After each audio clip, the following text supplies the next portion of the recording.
పెళ్లి జిల్లాలో ఉన్నటువంటి పరవాడ ప్రాంతం తీవ్రమైన కాలుష్యంలో అల్లాడుతున్న పరిస్థితి. ఏదైతే ఫార్మా పరిశ్రమల యొక్క వ్యర్థాలు ఏవైతే ఉన్నాయో డ్రమ్ములు, ఈ డ్రమ్ములు అనేటువంటివి తీసుకొచ్చి స్కాప్ షాప్లు ఏవైతే ఉన్నాయో ఈ తుక్కు దుకాణాలు తీసుకొచ్చి విచ్చలవిడిగా పుట్టకొక్కుల్లా ఒక రకంగా చెప్పాలంటే ఎక్కడ పడితే అక్కడ ఈ షాపులు పెట్టడం వలన తీవ్రమైనటువంటి కాలుష్యం వెదజల్లబడతా ఉంది. ఈ షాపుల్లో ఎప్పుడైనా ఈ దుకాణాల్లో మంట వ్యాపించినట్లయితే పరిసర ప్రాంతాల్లో ఉన్న ప్రజలు అల్లాడుతున్న పరిస్థితి.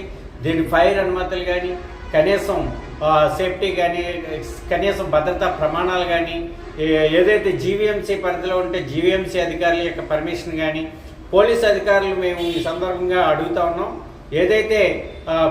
ఏదైతే మందుగుండు సామాగ్రి దీపావళి సందర్భంగా కానీ లేకపోతే ఇతర పండుగల సందర్భంగా మందుగుండు సామాగ్రి అమ్మితేనే దానికి చాలా ఆంక్షలు ఉంటాయి, 1,00,000 ఆంక్షలు ఉంటాయి. కానీ ఇప్పుడు